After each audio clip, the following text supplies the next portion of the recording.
typical of Oxford to start its new year in the autumn. I feel positively 100 years old. I've just been given a talking to by Monsignor Bell this afternoon. My tutor yesterday, and the junior dean. And now I've got to face Mrs. Samgrass of All Souls. That'll make the 4th in 2 days. Who's Mr. Samgrass of All Souls? Oh, just someone of Mummy's.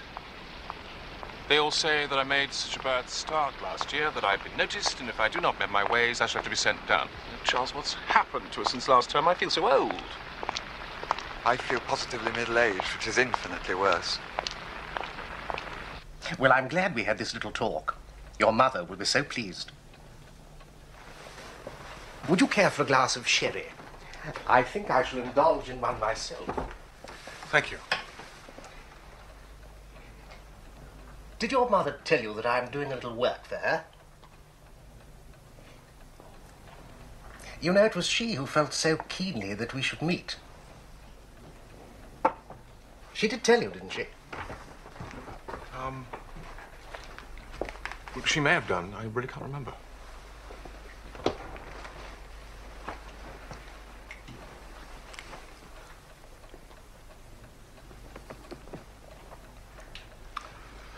Well, I must go. She has entrusted me with the compilation of a memorial work on her brother Ned. I say work, but of course it gives me immense pleasure. And what a delight to work at Brideshead. Quite my favourite house in England. I'm glad you like it. I have an essay to write. Yes, of course. Well, remember what I've said. I'm sure we shall enjoy our exploration together. And you'll know that any success in the fields of academe would bring great pleasure to your mother. Yes. Thank you. Goodbye. Goodbye, Sebastian.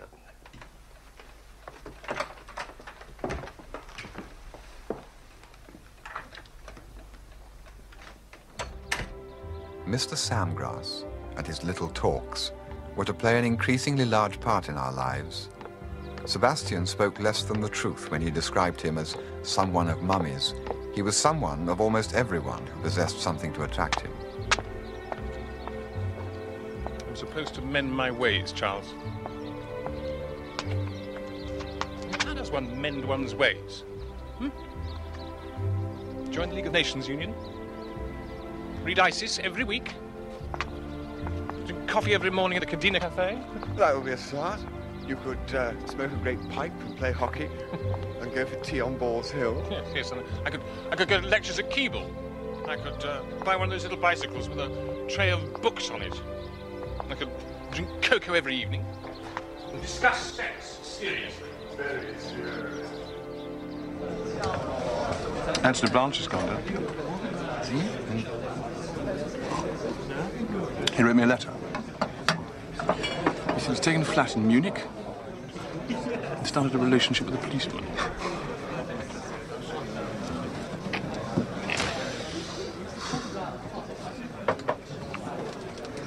I shall miss him. Yes, I shall too. In a way. Anthony Blanche had taken something away with him when he went. He had locked a door and hung the key on his chain. All his friends, among whom he had always been a stranger, needed him now.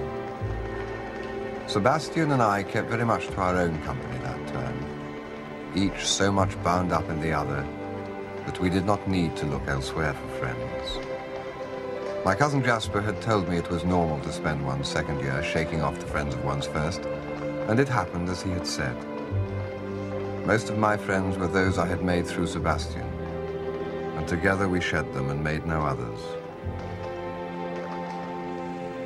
I kept a tenuous connection with the history school, wrote my 2 essays a week and attended the occasional lecture.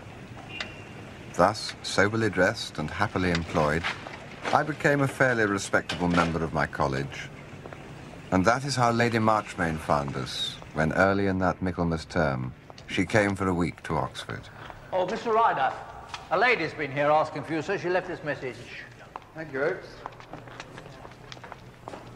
I am so pleased to have found you, Charles. I may call you Charles. Of course. I feel I know you so well from Sebastian. I've just had luncheon with him. And Mr. Sandgrass. Do you know who I mean? You may have met. And he's a very clever history don at All Souls. He's been taking a great interest in Sebastian. Yes, I heard. I hope Sebastian will appreciate his interest. I was so sorry to have missed you when you were at Brideshead. Everyone loves your paintings in the garden room. Well, it was very kind of you to let me stay so long. I think it was Sebastian who was fortunate to have you with him all that time. Is it true, as Mr. Sandgrass tells me, that you are my son's only friend this time? Well, some people have gone down. I suppose... perhaps I am. We do spend a lot of time together. I'm glad of it. Sure, I have reason to be grateful to you, Charles, too. Friendships like yours can be such a help. She accepted me as Sebastian's friend and sought to make me hers also, and in doing so, unwittingly struck at the roots of our friendship. That is the single reproach I have to set against her abundant kindness to me. One morning, a week or two later, Julia arrived in Oxford, driven by a large man whom she introduced as Mr. Mottram and addressed as Rex.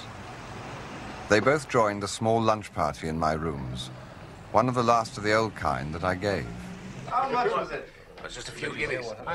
So HRH ended up having... He can't have been more than 30 at the time we met him, but Rex seemed very old to us in Oxford.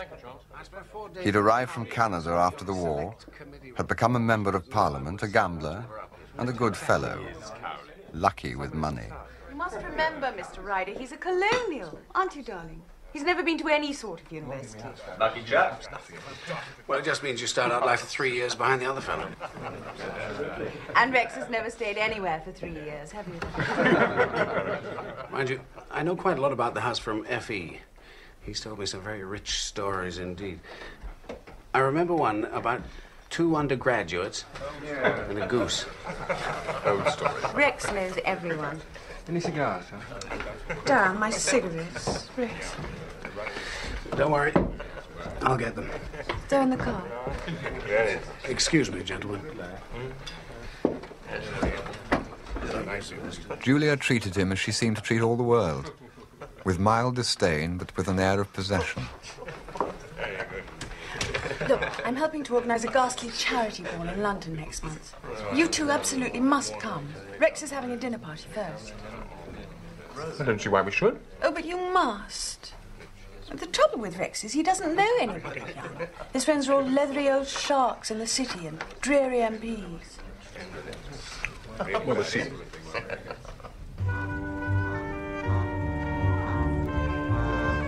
Come on, Charles! Sorry, Lund's been playing games with my couplings. Oh, boy, you're not coming, are you? Yes, aren't I? Delighted, dear boy, delighted. Well, that's a surprise. I suppose I have to go in the back. I suppose you realise this is going to be one of the most stupefyingly boring balls of the season. Well, I haven't been to too many balls this season, so that's all right. Mottram will lay on a good jag. Some axes, what? Nearly lost the bumpy. My God, Sebastian, you're not going to drive like this all the way to London, are you? I should be sick.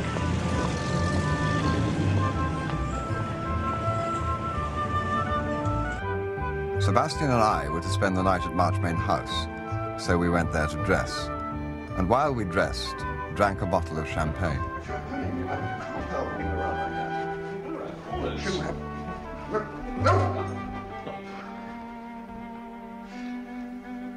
Oh, God, Julia, you're not even changed. I know. I'm going to be horribly late. You better go on to Rex's without me.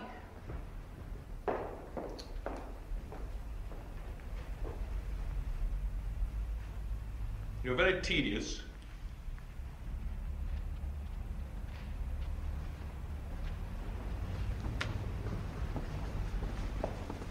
It's heavenly of you to come.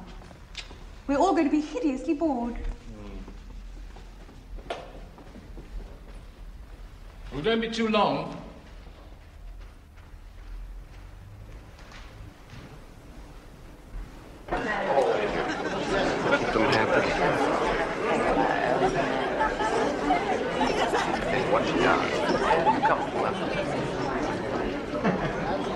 I say, where on earth is Julia?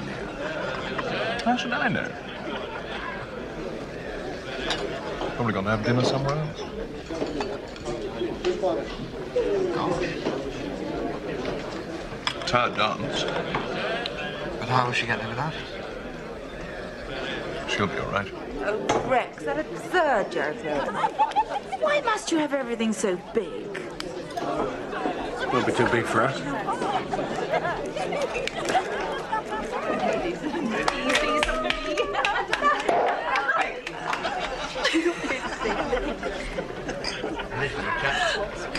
Let's chuck this ghastly dance and go to Ma Mayfield's.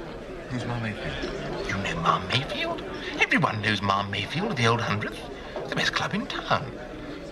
I've got a regular there, a sweet little thing named Effie. There'd be the devil to pay if she heard I'd been in London and hadn't been to see her. So come and meet Effie at Ma Mayfield's. All right, let's go and see Effie at Ma Mayfield. Now, we need another bottle of pop off the good Mottram. There. Cut the bloody ball and go straight to Ma Mayfield's. Look who's there. Ah, laughs.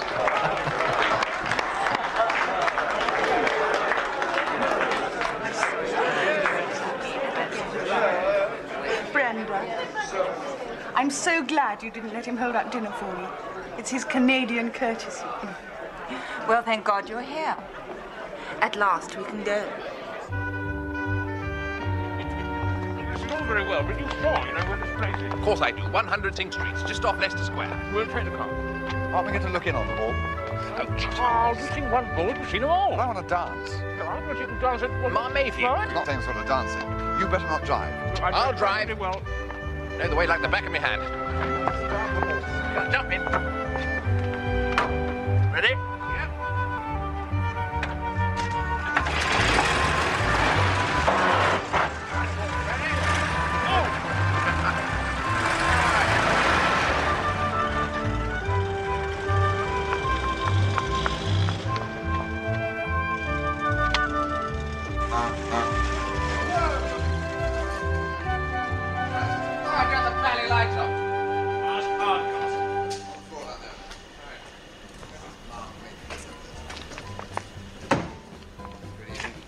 You members, you want to keep out of there. You'll be poisoned and given a dose. You members. The name is Mulcaster. Viscount Mulcaster. Now look here, my man. I'm an old friend of the proprietress. All right. Try inside. You'll be robbed and poisoned and infected and robbed.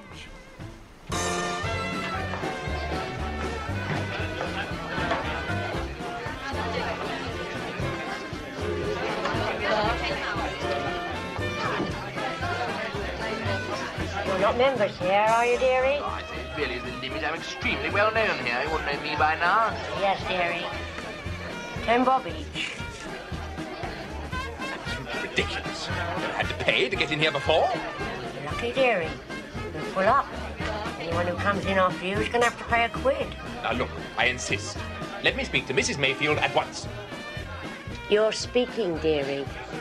I am Mrs. Mayfield. Well, Ma, it's so dark in here, I didn't recognize you with your fine. Well, you know me, don't you? Boy Mulcaster. That's all right, Ducky. Just give us your 10 bob. Each. I think we do right.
Exactly. Effie, you know, one of the girls who's always here. Pretty dark one.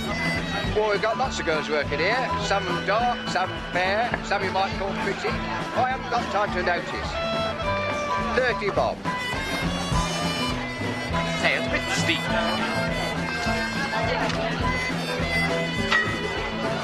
I'm going to go and try and find Effie.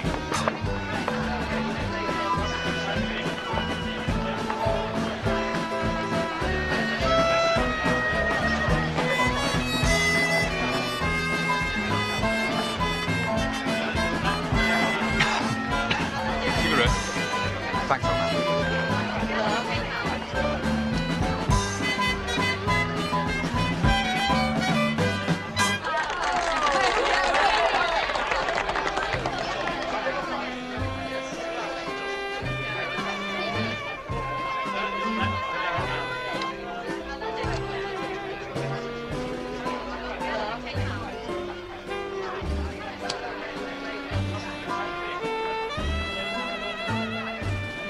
Come on, we're wasting our time. They're only fairies.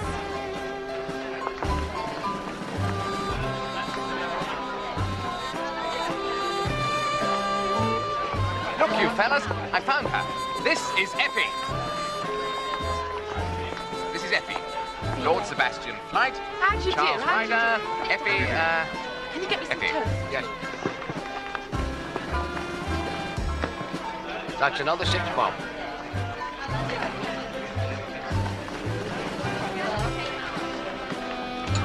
This is the first bite I've had all evening, you know. The only decent thing about this place is the breakfast. They're very peckish hanging about. I've seen you here before often, haven't I? I'm afraid not. Oh, then it must be you I've seen before. I should rather hope so. You haven't forgotten our little evening in September, have you? No, darling. Oh, you was the boy in the gardens who cut his toe, wasn't you? Now, don't tease, Effie. Oh, no. Oh, I know. You came with Bunty that night. We got raided and we all hid behind the dustbins. Effie loves pulling my leg. Yes, well, she's cross with me for having stayed away for so long, aren't you, Effie? I know I've seen you somewhere before. Effie, stop teasing, please. I wasn't meaning to, honest. Do you want to dance? Not just at the moment. Thank God for that. My shoes are pinching me something terrible tonight. For the ladies, sir. Thank you very much. That's 30 bob.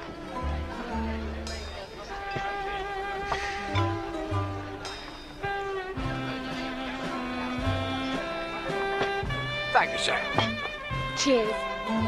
Cheers. That hard. We're under attack. Oh, Lord. Death's head and the sickly child. Tell them to go away. Ladies, dear ladies, would you care to dance with my friend and I? Well, if you really want to. We don't mind doing.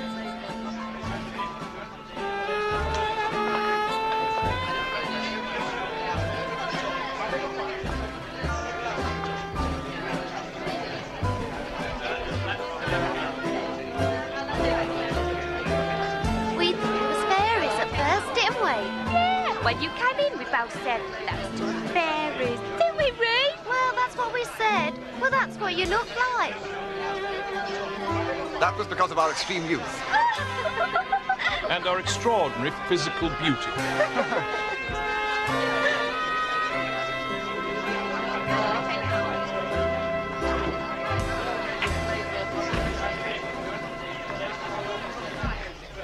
I think you're very sweet, really. Well, I think you're very sweet, too. Hey, how about a little party? Just 6 of us over at my place. Certainly. Boy, we're off to a party. No, just the 6 of us. This very charming young lady says that she's got somewhere to go. Oh, I must go and tell Mrs. Mayfield we're going out. Come on, Effie. It was still early, not long after midnight when we regained the street. The commissionaire tried to persuade us to take a taxi, but we piled into Hardcastle's car, and there lay our mistake.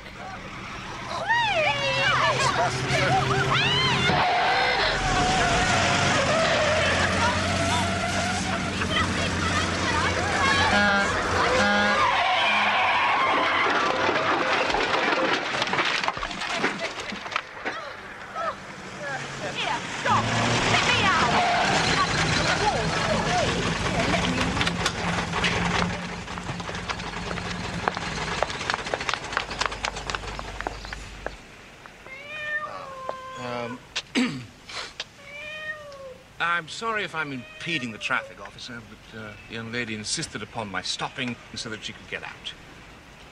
She will take no denial. As you will have observed, she was pressed for time, a matter of nerves.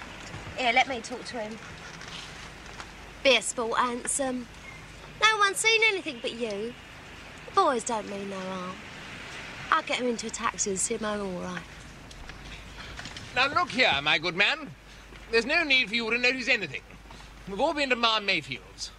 I reckon Ma Mayfield pays you a pretty good retainer to keep your eyes shut. Well, you can keep them shut on us as well.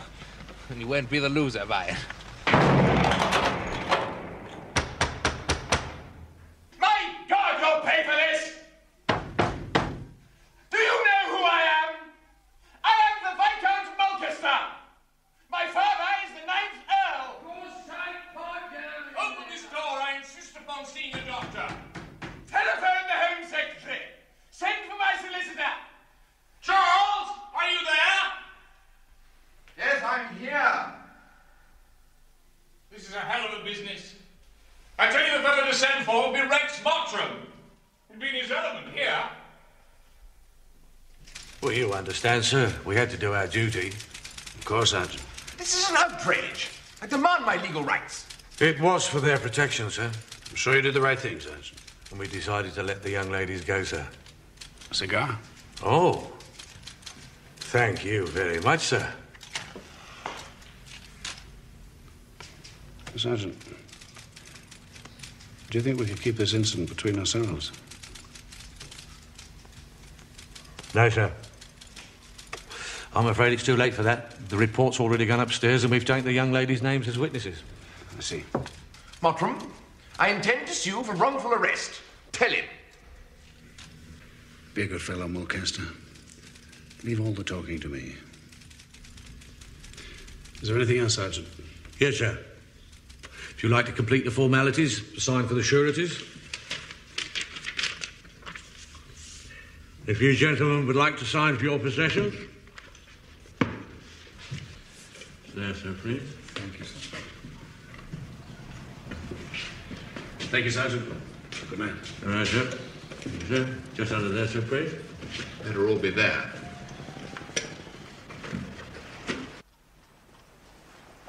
We had all slept that night at Rex's flat. In the morning, the display was impressive. He summoned a man from Trumpers to shave us while his valet collected our clothes from Marchmain House. Rex joined us after breakfast. Good morning, gentlemen. I trust you're feeling a little better. This is Mr. Selwyn, who will be representing you. Lord Sebastian Flight. How do you do? What? Mr. Charles Ryder. How do you do? How do you do? Lord Mulcaster. How do you do? Yep. Please sit down, Selwyn. Thank you. Sebastian's in a jam. He's liable for anything up to 6 months' imprisonment for being drunk in charge of a car. Now, unfortunately, he'll come up before Grigg. He takes a grim view of cases of this sort. Now, all that will happen this morning is that we shall ask to have Sebastian's case held over for a week to prepare his defense. But you two will plead guilty, say you're sorry, and pay a 5-bob fine. I'll see what can be done about squaring things with the evening papers. Though the Star could be difficult. Now, this is important. Remember to keep out all mention of the old 100th. Now, luckily, the tarts were sober, so they've not been charged, but they've taken their names. Now, if we try and break down the police evidence, they'll be called and used as witnesses. We must avoid that at all costs, right, Mulcaster? Good. We have to swallow the police story whole and appeal to the magistrate's better nature not to wreck a young man's career for the sake of a single boyish indiscretion. It'll work out all right. And we shall need a Don to give evidence of good character. Julia tells me you have a tame one called Sam Grass. He'll do. Meanwhile, your story is simply that you came up from Oxford for a perfectly respectable dance, were not used to wine, had too much, and then lost the way driving home.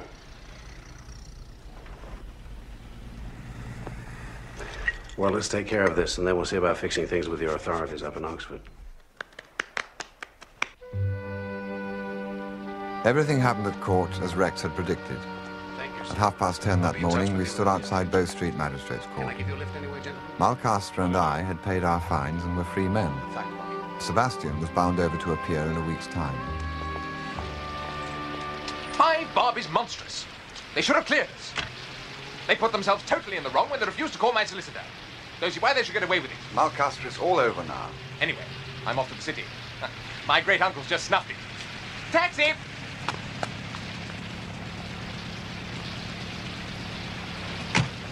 I suppose Mummy's got to hear about it. Damn, damn, damn. It's cold. Why don't we just go back to Oxford and wait for them to bother us? Why don't we telephone Julia?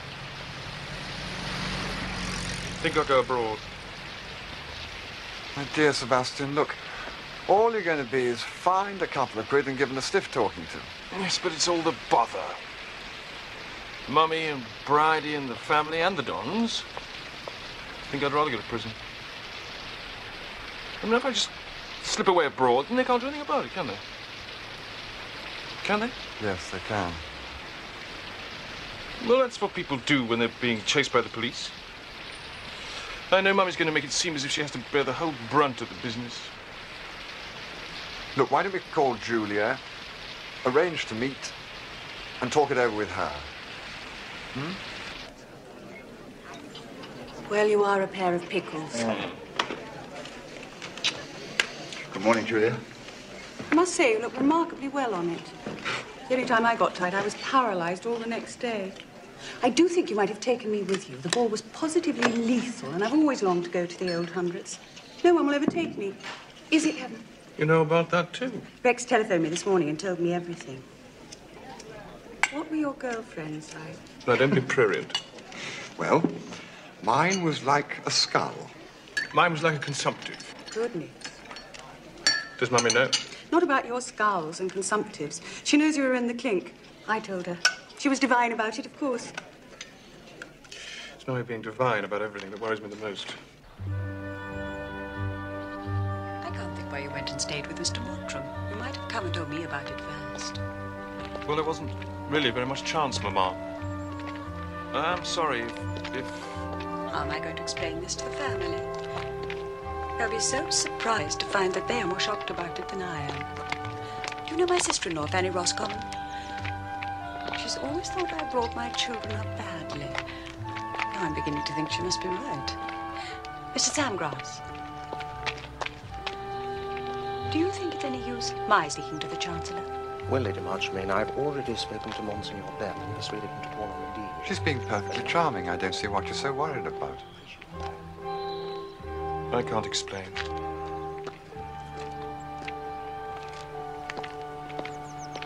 Mr. Samgrass, how long have you known Lord Sebastian Flight? Since he first came up to Oxford.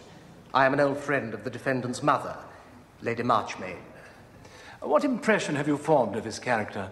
I would describe him to you, sir, as a model student. My deep regret is that a brilliant university career may now be at stake. Is this type of incident in his character at all, would you say? I would say it was entirely out of character. To my certain knowledge, Lord Sebastian has always conducted his life at the house with the most studious application. The evidence is that the defendant came up to London to attend a charitable function organised by his sister. That is correct, sir. It was a highly respectable affair. I believe the explanation to be Lord Sebastian, sir, is simply unused to wine.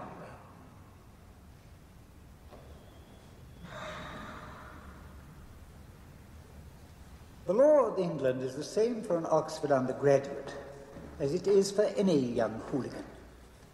Indeed, the better the home, the more outrageous the offence.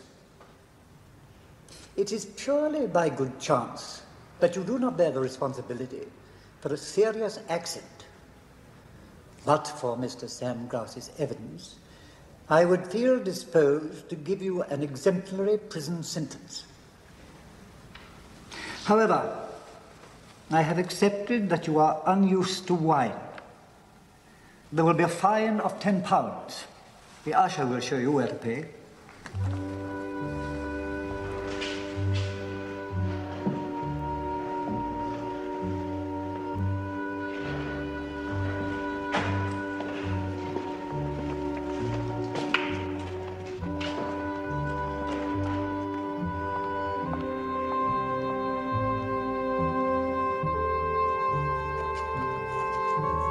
We were both gated for the rest of the term. But the most lasting penalty we suffered was our intimacy with Rex Mottram and Mr. Samgrass.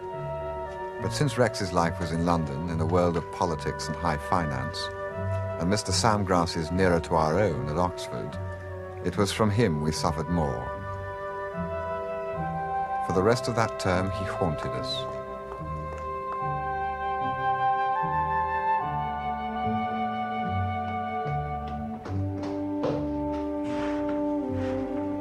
"11 minutes, 15 seconds. A marked improvement. They want to treat us like criminals.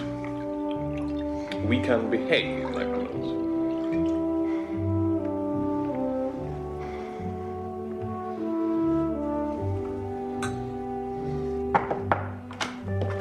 Good evening, Sebastian. Ah, Charles.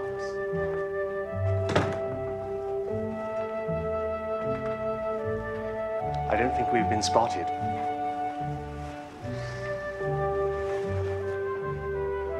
How delightful.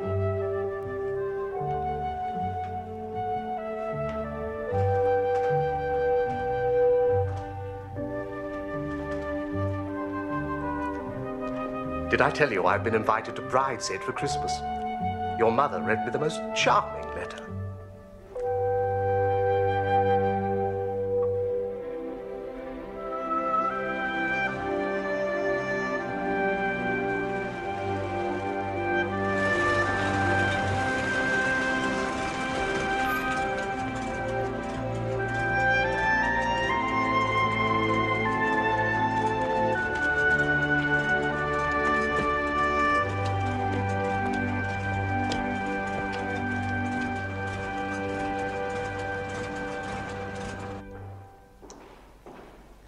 Charles, how good to see you.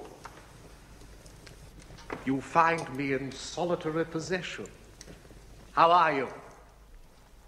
Very well. I gather Sebastian's now out hunting. Yes, we've had a lawn meet of the Marchmain hounds. A deliciously archaic spectacle. All our young friends are in pursuit of the fox. I've been spending a cozy afternoon by the fire. Sebastian, you will not be surprised to hear, looked remarkably elegant in his pink coat. Would you like some tea? Your arrival emboldens me to ring for some.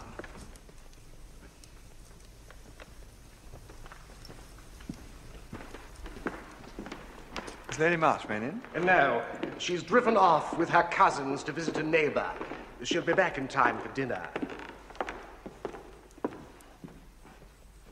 How can I prepare you for the party? Alas, it breaks up tomorrow. Lady Julia departs to celebrate the New Year elsewhere and takes the beau monde with her. I shall miss the pretty creatures about the house, particularly one Celia. She is the sister of our old companion in adversity, Boy Mulcaster, and wonderfully unlike him. I find her most engaging. I shall miss her, for I do not go tomorrow. How long are you staying? Oh, well into the year. And you, Charles? I don't know. Tomorrow, I start in earnest on our hostess's book.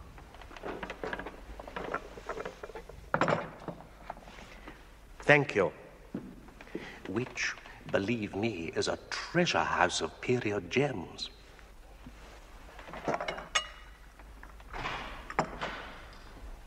Ah, the intrepid hunter returns. Hello. When did you get here? About an hour ago. Had a good day. Where are the others, Sebastian? I got fed up, so I hacked back. I'm going up to change. Come up and talk to me, Charles, will you? Well, no doubt see you later, Mr. Samgrass.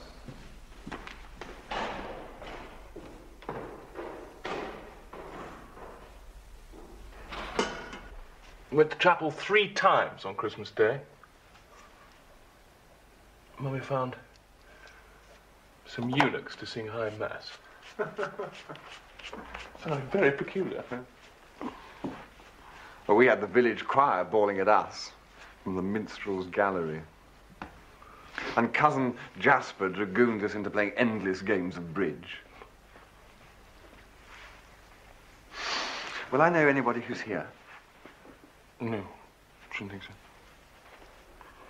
They're all people of Mummy's and Julia's. They'll all be there at tea.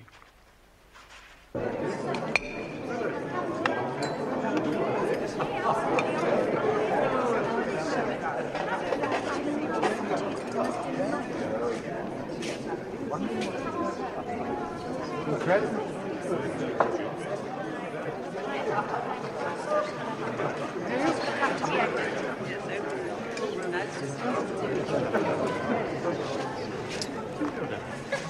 Sebastian. Hello, Sebastian. See what I mean?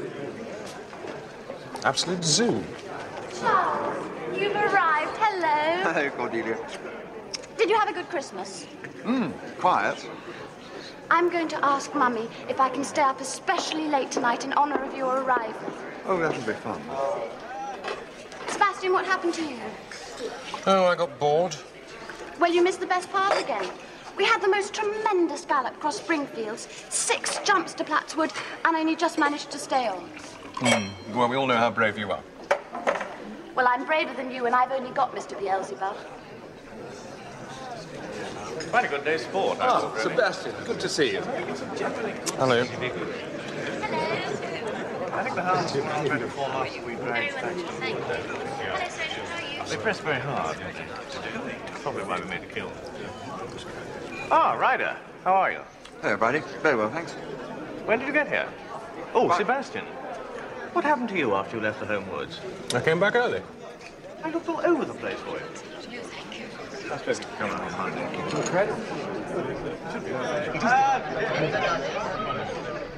Charles.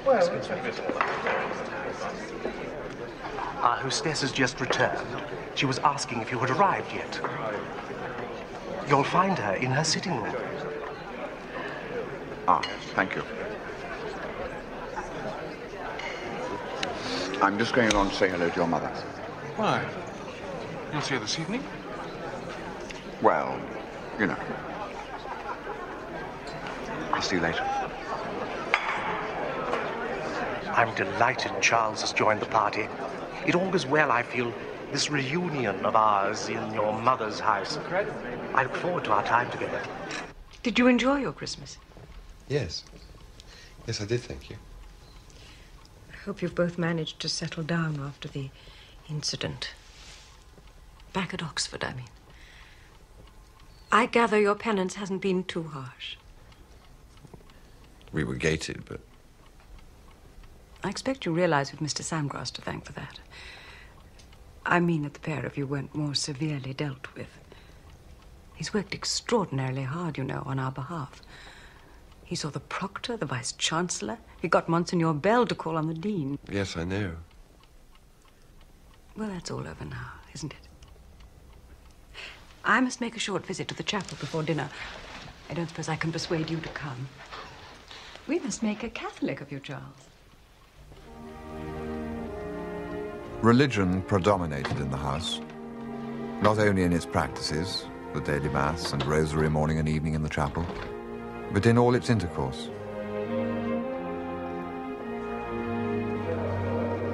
Who's coming to chapel for the rosary? Well, I think I better look after Charles. I must have my bath at once, Mummy. I'm filthy. I'll come. I can change later. May I come too, Lady Marchmaid, if you don't mind? Of course not. Father.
What did Mummy say?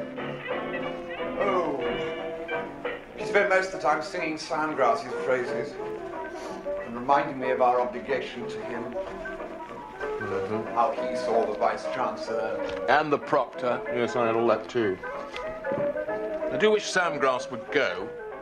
I'm so sick of being grateful to him. Yes. God, at least Julia's lot are going tomorrow.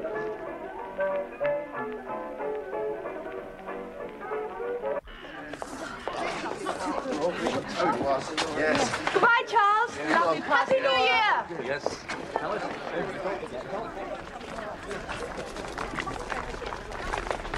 Fine. Oh, Julia, darling, I forgot your present. Oh, it's all right. I'll come. Goodbye, Tom. Bye. Goodbye, Margot. Goodbye, Bobby. See you later. See you at Polly's. If we don't get there by midnight, Happy New Year. Come along, Tom.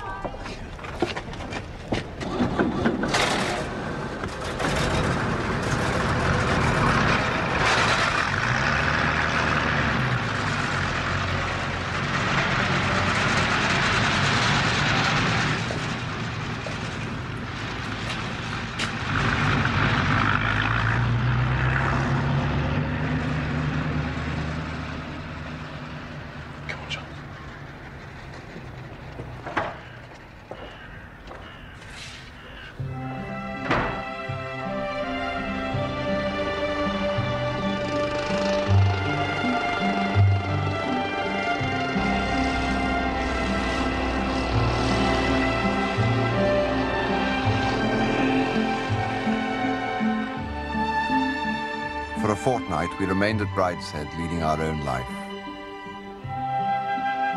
I had no mind then for anything except Sebastian, and I saw him already as being threatened, though I did not yet know how black was the threat. His constant, despairing prayer was to be let alone. And since he counted among the intruders his own conscience and all claims of human affection, his days in Arcadia were numbered. He did not fail in love, but he lost the joy of it. For I was no longer part of his solitude. As my intimacy with the family grew, I became part of the world he sought to escape. I became one of the bonds which held him. That was the part for which his mother, in our little talks, was seeking to fit me. You have so many beautiful things. You know, Charles, when I was a girl, we were comparatively poor. And still much richer than most of the world. And when I married, I became very rich. It used to worry me. I thought it wrong to have so many beautiful things when others have nothing. Now I realize it's possible for the rich to sin by coveting the privileges of the poor. Can you see that? Perhaps. The poor have always been the favorites of God and his saints. But I believe it's one of the special achievements of grace to sanctify the whole of life. riches included. Wealth in pagan Rome was necessarily something cruel. It's not anymore. But I thought it was supposed to be easier for a camel to pass through the eye of a needle than for a rich man to enter the kingdom of heaven.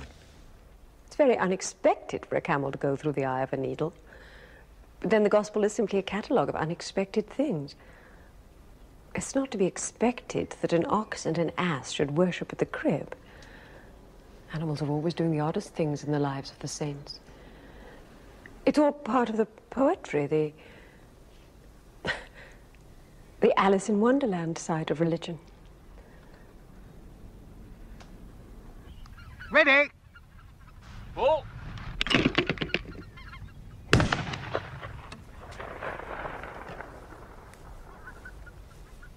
Ready? Paul. Hello? Where have you been all morning? With your mother. Oh, God. Not of her little talks? Well, I can't help it if she thinks I'm ripe for conversion. Ready? Paul.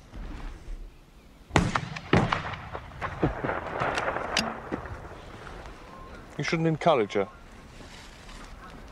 She can be very determined. And I can be very stubborn. You needn't worry about me. Ready? Paul.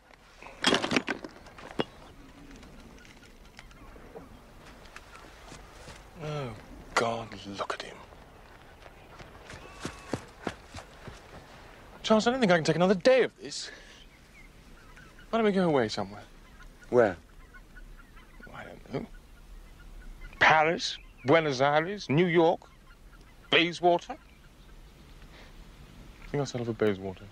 I think our father will have us. I don't think he'd even notice us. After tea, then? After tea. Come on, Sammy. Ready?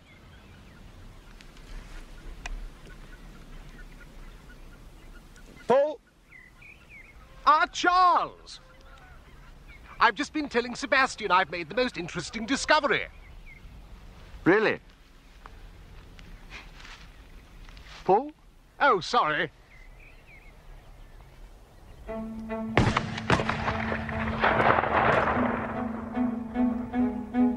That Hilary term at Oxford, we took up again the life that seemed to be shrinking in the cool air. The sadness that had been strong in Sebastian the term before gave place to a kind of sullenness, even towards me. He was sick at heart somewhere. I did not know how, and I grieved for him, unable to help.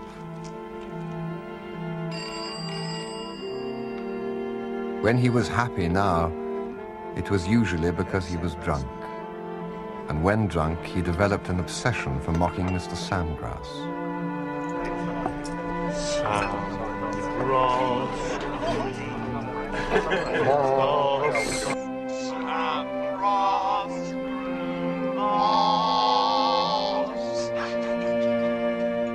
All this Mr. Samgrass took in good part, as though each outrage in some way strengthened his hold on Sebastian. It was during this term that I began to realize that Sebastian was a drunkard in quite a different sense to myself. Sebastian, it's me.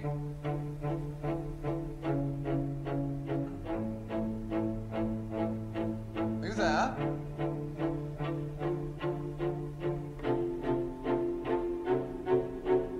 Sebastian, are you all right?